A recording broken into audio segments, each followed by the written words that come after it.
بسم اللہ الرحمن الرحیم نحمده ونصلی علی رسولہ الکریم۔ محترم ناظرین، اللہ تبارک و تعالی کی ذات سے امید کرتا ہوں آپ لوگ خیر و عافیت سے ہوں گے۔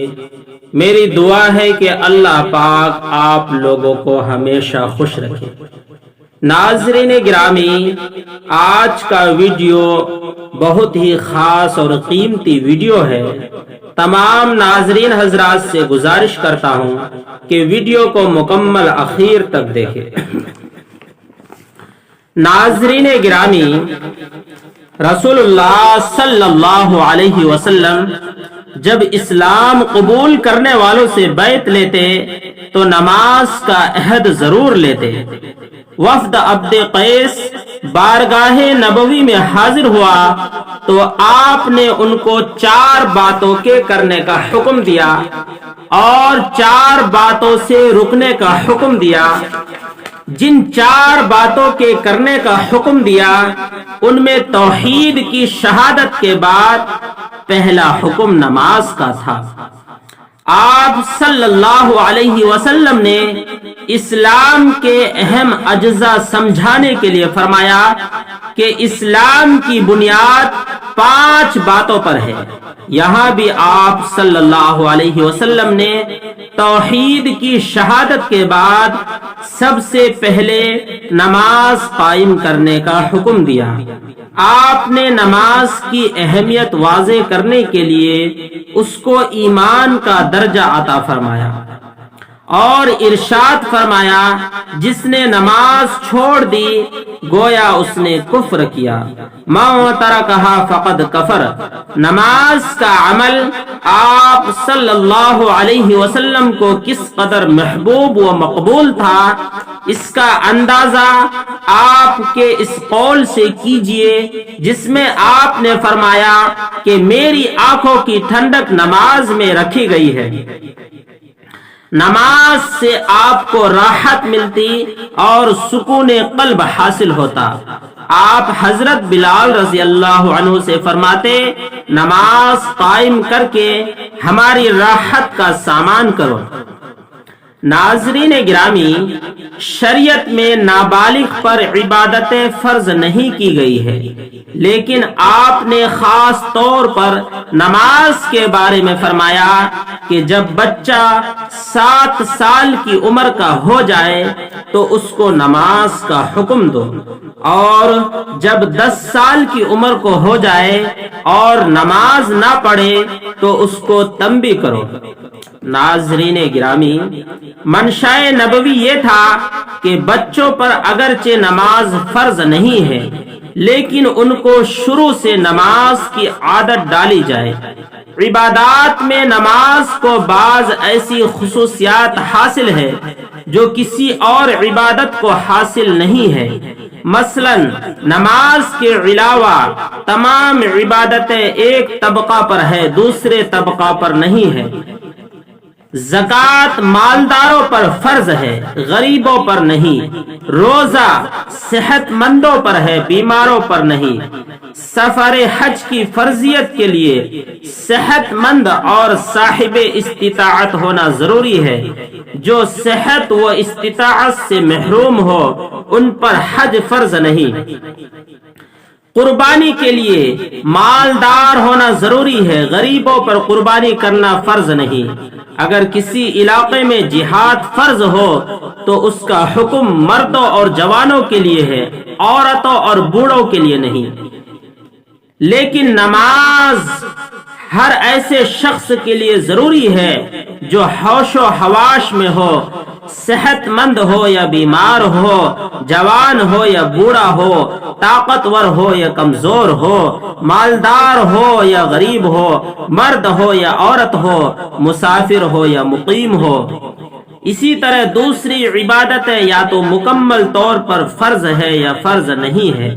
ایسا نہیں ہے کہ اگر کوئی شخص اس عبادت کو مکمل طور پہ نہ کر سکتا ہو، جس حد تک کر سکتا ہو کر لینے سے وہ عبادت ہو جائے گا، ایسا نہیں ہے۔ اگر کوئی شخص غروب آفتاب تک روزہ رکھنے کی طاقت نہیں ہے تو ایسا نہیں ہے کہ ظہر تک روزہ رکھ لینے سے روزہ ہو جائے گا۔ اگر نصاب زکوٰۃ کے نصف کا مالک ہو تو ایسا نہیں ہے کہ اس کے بقدر زکوٰۃ فرض ہو۔ اگر حج کے لیے مکہ مکرمہ تک پہنچنے کی استطاعت نہ ہو تو ایسا نہیں ہے کہ جدہ تک جا کر واپس آ جانے سے حج ہو جائے گا، لیکن نماز اس کے تمام احکام و آداب کی رعایت کے ساتھ نہیں پڑھ سکتا ہو تو جس طرح ادا کر سکتا ہو اس طرح ادا کر لے۔ قیام فرض ہے لیکن کھڑا نہ ہو سکتا ہو تو بیٹھ کر ادا کر لے، بیٹھنے کی بھی طاقت نہ ہو تو لیٹ کر پڑھے، تو غسل کی ضروریات ہو تو غسل کرنا اور وضو کی ضرورت ہو تو وضو کرنا ضروری ہے، لیکن اگر پانی کے استعمال پر قادر نہ ہو تو تیمم کر لے۔ غرض جس حد تک اس عبادت کو انجام دے سکتا ہو انجام دینا ضروری ہے۔ نماز کو بالکل چھوڑ دینا جائز نہیں۔ نماز کی اس اہمیت کی وجہ یہ سمجھ میں آتی ہے کہ یہ توحید اور اللہ تعالی کی بندگی کا اعلیٰ ترین مظہر ہے۔ نمازی اللہ کی تکبیر سے اپنی عبادت شروع کرتا ہے، قبلے کی طرف ہاتھ اٹھا کر اشارے سے شرک اور غیر اللہ کی کبریائی کی نفی کرتا ہے، پھر ایک غلام کی طرح نہایت ادب کے ساتھ دونوں ہاتھ باندھ کر کھڑا ہوتا ہے، آنکھیں بھی اسی طرح جھکی ہوئی ہے جیسے ایک مجرم دربار شاہی میں نظر اٹھانے کی ہمت نہیں کرتا۔ نمازی زبان پر اللہ تعالی کی حمد و تعریف کے کلمات کہتے ہیں، کبھی کمر تک جھکتا ہے اور کبھی اپنے مالک کے سامنے اپنی جبین ندامت کو زمین پر رکھ دیتا ہے اور خاک آلود کرتا ہے۔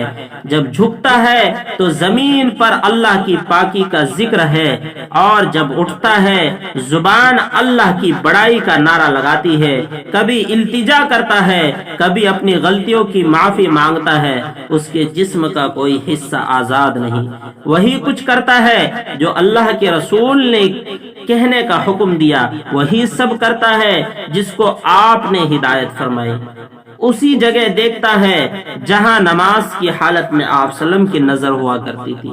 غرض انسان کا پورا وجود خدا کے سامنے بچ جاتا ہے۔ رسول اللہ صلی اللہ علیہ وسلم کے زمانے میں کسی مسلمان کے لیے نماز چھوڑ دینے کا تصور ہی نہیں تھا، یہاں تک کہ جو لوگ اندر سے مسلمان نہیں تھے اور بعض فائدے کے لیے اپنے آپ کو مسلمان ظاہر کرتے تھے وہ بھی پابندی سے نماز پڑھتے تھے، کہیں ان کا نفاق ظاہر نہ ہو جائے۔ لیکن آج صورتحال یہ ہے کہ مسلمان مسجد تو خوبصورت سے خوبصورت بناتا ہے اور اس میں آپس میں مقابلہ بھی کرتا ہے، لیکن مسجدوں کی آبادی کی فکر نہیں کی جاتی۔ بقول شاعر، مسجد مرثیہ خواہ ہے کہ نمازی نہ رہے، یعنی وہ صاحب اوصاف حجازی نہ رہے۔ جن لوگوں پر نماز فرض ہے اگر وہ سب نماز کا اہتمام کرے تو پانچوں وقت ہر مسجد میں جمعے کا منظر نظر آئے، لیکن صورتحال یہ ہے اکثر مسجدوں میں عام نمازوں میں مسجد کا 1/4 حصہ بھی پر نہیں ہوتا۔ ناظرین گرامی، یہی حال گھروں میں خواتین کا ہے۔ سمجھا جاتا ہے کہ نماز پڑھنا صرف بوڑھی عورتوں کے ذمہ ہے۔ تعلیم حاصل کرنے والی، ملازمت کرنے والی، پکوان کرنے والی خواتین پر گویا نماز فرض ہی نہیں ہے۔ بعض عورتیں سمجھتی ہے اگر بچہ کپڑے پر پیشاب کر دے تو نماز نہیں پڑھ سکتے، حالانکہ یہ بات بہت آسان ہے۔ نماز پڑھنے کے لیے ایک الگ کپڑا رکھے اور جسم کے جس حصے پر بھی ناپاکی یا پیشاب لگ جائے صرف اس کو دھو لے۔ اسی طرح بعض بہنوں کو غلط فہمی ہے کہ بچے کی پیدائش کے بعد بہر صورت 40 دن تک نماز معاف ہے، حالانکہ جس وقت بھی خون بند ہو جائے اور پاک صاف ہو جائے ضروری ہے کہ غسل کر لے اور اس کے بعد نماز ادا کر لے، خواہ ولادت کے ایک ہی دن بعد خون تھم جائے۔ مقام عبرت ہے جو عمل نبی کی آنکھوں کی ٹھنڈک ہو، امت اس میں اپنی آنکھوں کے لیے ٹھنڈک محسوس نہ کرے، اس سے بڑھ کر محرومی اور بدبختی ہمارے لیے کیا ہو۔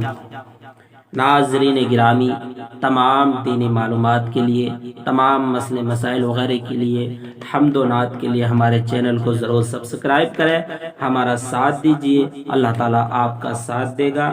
شکریہ، جزاک اللہ۔